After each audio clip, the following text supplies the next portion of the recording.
يمكنه أن ينخرط في هبة تضامنية وقت ما احتاجت إليه البلد، وقت ما احتاجت إليه الأمة المغربية. وهذا كان دائما صفة مميزة للشعب المغربي قاطبة، من ريفه إلى صحرائه، ومن بواديه إلى سهوله، ومن جباله إلى هضابه. فحقيقة المغرب إن فرح هز العالم بفرحه، والمغرب إن أصابه ألم أو حزن حزن له العالم. وبالمناسبة هذه المقولة والله العظيم تابعتها في بلاطو للإخوة في تونس يناقشون هذا الموضوع. تحدث الصحفي فقال لهم: هذا المغرب بلد عجيب، إذا فرح فرح له العالم، وإذا حزن معه العالم قاطبة.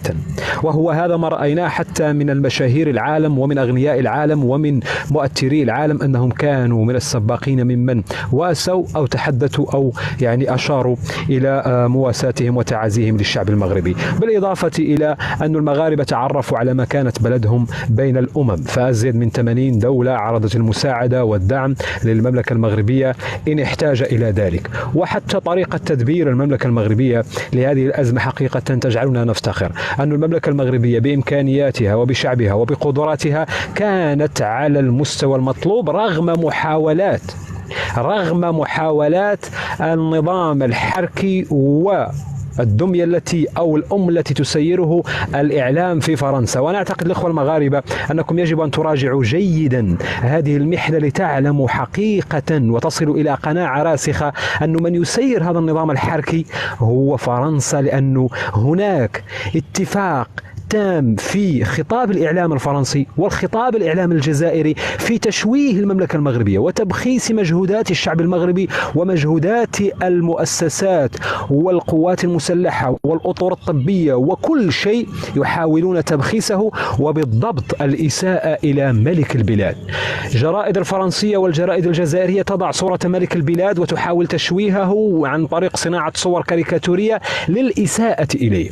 والذي ينخرط معهم الإخوة الكرام هم الحمرة والعبيد الذين اشتروهم بالدينار الجزائري، الذين خرجوا اليوم وكانوا يفتحون أفواههم وألسنتهم للتطاول عليكم أولا كمغاربة وعلى مؤسسات بلدكم من خلال لايفاتهم ومن خلال مساحاتهم ومن خلال حديثهم لقنوات فرنسية وجزائرية وغيرها من القنوات المعادية. الإخوة الكرام، حقيقة المغاربة إن تعلموا دروس من هذه المحنة فسيعلمون أنه لن يكون اعتماد المغاربة سوى على مؤسساتهم وعلى توابتهم الوطنية وعلى شعبهم.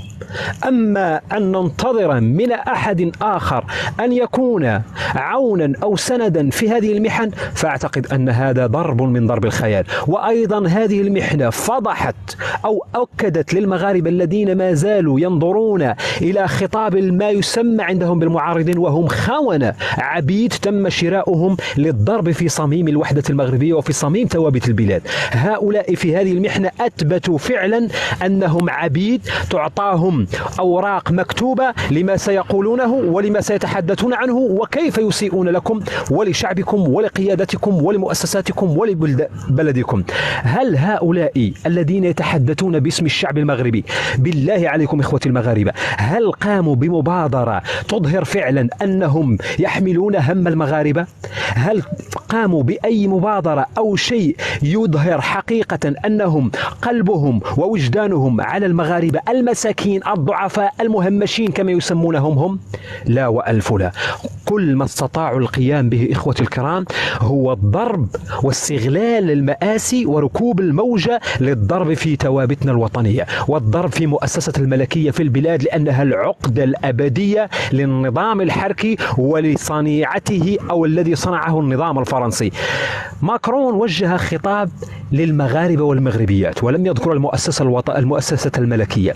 لماذا يا إخوتي الكرام؟ واليوم ردت بالمناسبة الدولة المغربية بأنه لا وجود لأي خطة أو لعمل من أجل التنسيق لزيارة ماكرون للبلاد، في رد مفحم وصفعة قاتلة. أنا حقيقة أتلجت صدري أنه ردت عليهم الحكومة المغربية والدولة المغربية بأنه لا وجود لأي تنسيق لزيارة ماكرون للبلاد، خصوصا في هذه الظرفية، لأنه أنه لدينا ما هو أهم، لدينا مواطنين يجب إيوائهم، لدينا مواطنين يجب إطعامهم، لدينا مواطنين يجب العمل على إسكانهم، لدينا شعبنا يجب أن يلتفت وأن يتحد لتجاوز هذه المحنة كما تجاوزنا محنا سابقة. وأنا قلت لكم الإخوة المغاربة، يجب أن تكون لديكم الثقة الكاملة في شعبكم وفي أمتكم وفي بلدكم وفي مؤسساتكم، أن المحن تقوي المغاربة ولا تضعفهم.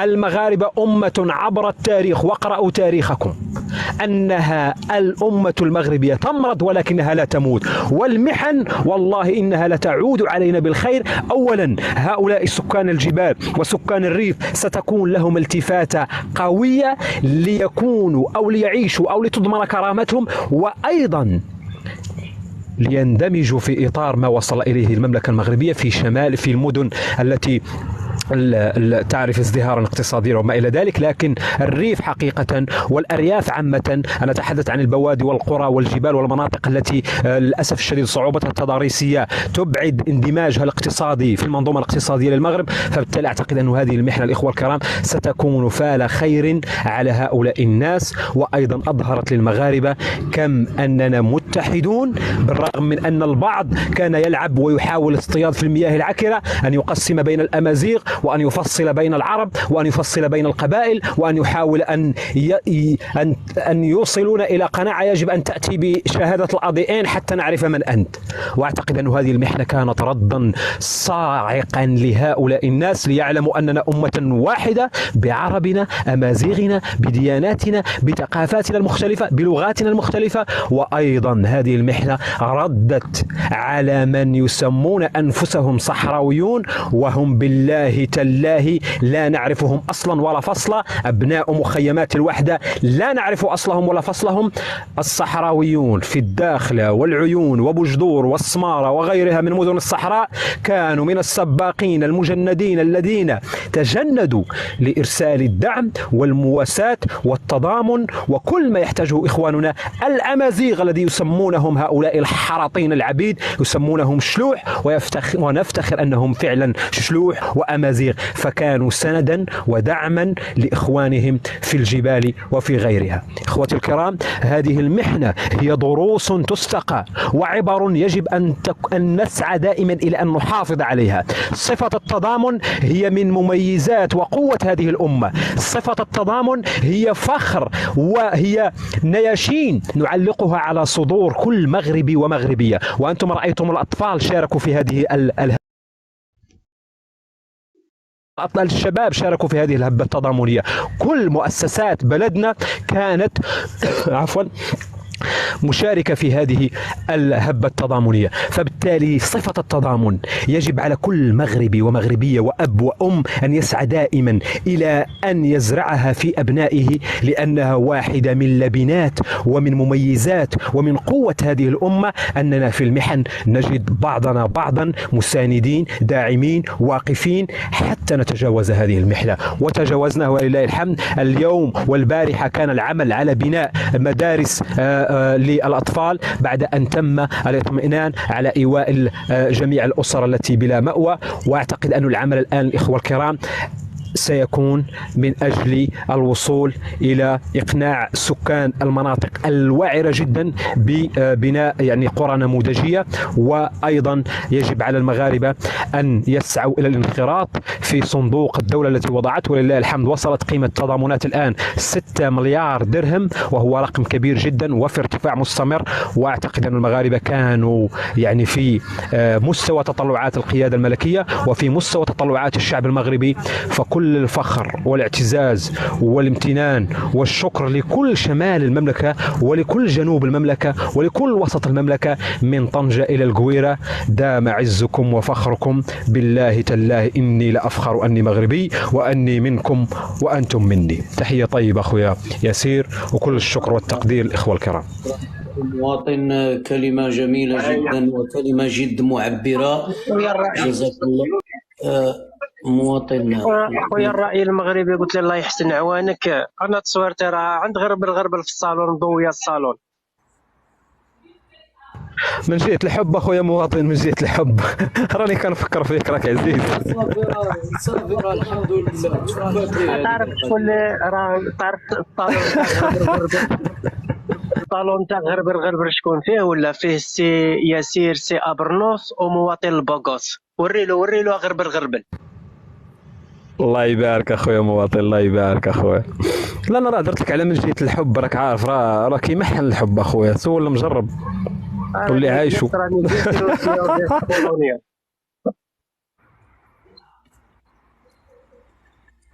شوف كل شيء عند الشميعه. وداير عليا الشمع ردني قبه. مرحبا بسي سمير.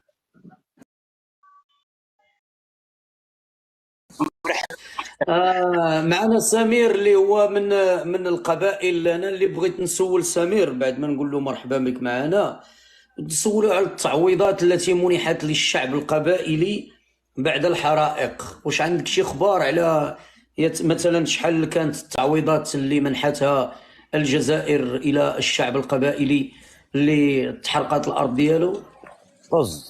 السلام عليكم ورحمة الله تعالى وبركاته من مدينة الداخلة. انت بداخله. مرحبا اخويا سمير، وخيرت تزول في لك الرأي القبائلي. الله لا وخير. السلام عليكم. الرأي ياسر طبعا صاحب اللايف، الرأي مواطن عزيزي مواطن غربل هذا راه يبان لي راه حب المشاكل مع مواطن، ما على باليش انا بالك راني صاحب مواطن غربل لا. وسفيان مرحبا بك. شوف هذه التعويضات اللي عطاوهم كل واحد عطاو له عام حبس، يحكموه دارو. اش عطاوه؟ عام حبس. قال لك عام حبس بلي تحرقت دارو يحكموه يضربوه. شحال له دارو ويدي عام بالحبس؟ لا هذه باش نوري لك، باش نبين لك يعني هذا كيفاش يقول لك تعبير مزاجي. تعبير مزاجي ولا مجازي؟ اي تعبير مزاجي. زيد راه هو في مزاجيته حركت مزاجي. نعم يعني شوف يعني حرقت له داره ووالديه مجازي. نعم راكم خلطوا الجام عزة. شكرا اخواني. مجازي ماشي مزاجي. شكرا اخوتنا العرب. لا قلت له ما اسمعني، قلت له ذلك التعبير المجازي. خلوني نلعبها لكم شاعر سيدي، خلوني نلعبها لكم شاعر. سيدي يا بغيت ندير خطرتي يا سي ياسر، خلوني نلعبها لكم شاعر. خليني يا سيدي من الامارات، راهي عندي الكلمه. تفضل. المهم قلنا لك التعبير هذا المزاجي ولا المجازي ولا المزدوج يعني نقولوا كي المصريين مجازي هكا باش ما فيها لجه لزه. نعم المجازي يعني نقولوا كي المصريين. حكموه تحرق له دارو، يروح يشكي عند الدوله، يشكي يدوه بعام حبس. ويعني الدوله هذيك يعني الجزائر، يعني الدولة اللي تعوض هي الدولة اللي تعيش الشعب تاعها. أولا لازم يكون عايش في وضعية مليحة، يعني لازم قبل ما تعوض له لازم يكون عايش. والشعب الجزائري ما راهوش عايش. الشعب الجزائري ما يشوف والو من الدولارات تاع البترول والغاز، ما يشوف والو. هذيك يقسموها بيناتهم وتروح لسويسرا. وعندما يأتون للكلام زعما يتكلم الجزائري مع المغربي يقولوا له لا بيناتنا يقولوا هذه لازم هما يقولوا زيتنا في دقيقنا، فهمت؟ زعما الكلمه ما تخرجش لبرا تبقى بيناتنا. علاش ما يقولوها لهمش كيكونوا يقسموا في الدولارات باش نوريها للشعب الجزائري الغبي؟ ها الهضره يقسموا الدولارات، علاش ما يقولوا لكمش بيناتنا؟ بصح كي تروح تهضر في الحقيقه يقول لك بيناتنا. فيقوا يا الجزائريين. ما تكشفناش. لا احنا رانا نكشفوا في الاغبياء يا سفيان، انت ما راكش غبي كيما يعني الناس اللي تحرقوا يعني هذه الحرائق ديال القبائل ما كاين حتى تعويض من طرف الدوله. ما كاين والو. تروح تشكي يدوك حقيقه، تروح تشكي زعما تكسر لهم راسهم ينجموا يدوك للحبس. هذه دوكا واقع. هذه راني شاهد عليها يا سي ياسر، راني شاهد عليها. يدوك والله العظيم السي ياسر. شوف السي ياسر، السيد اللي راه يهضر لك انا راني شاهد عليها. ناضوا ناس من القبائل نتاوعنا ربي بون اللي مات الله يرحمه ويوسع عليه، واللي قعد على قيد الحياة ربي يصبره ان شاء الله وينجيه. بون غادي من بعد نهضروا على القضيه نتاع الزلزال نتاع المغرب، ولكن بما انه بدينا نهضروا على هذه القضيه انا راني شاهد عليها. المافيا العسكريه التبونيه الشنقريحيه النهار اللي صرات هذيك القضيه قال لك زعما هما بغاو يديروا واحد السيستم يا سياسر زعما ما تكشفوناش قدام العديان. زعما سيدي إلا كاع لا ما عطيناكش سرها زعما ديرها في وجه الجزائر ودخلوها لهم تاع الثوره والشهداء شتو كي كانوا في لاميزار وكانوا فقراء، بغاو يجيبوها لهم بواحد العقليه زعما ما قدرناش نساعدوكم، ولكن ما تبداوش تديروا لي لايف وما تبداوش تدخلوا للفيسبوك وتقولوا الدولة الجزائرية ما ساعدتناش، راكم تكشفونا قدام المغاربة، وراهم المغاربة يلقوها اوكازيون وراهم يعايرونا بهاد الصوالح. زعما لو بيت نتاعهم الهدف تاعهم زعما دارك تهرست ولا صار عليك الفيضان صرها واسكت باش ما يستشفوش فينا المغاربه، زعما صرها واسكت كاع لما ساعدناكش ديرها من اجل الجزائر. شت العقليه وين ولات يا سياسر؟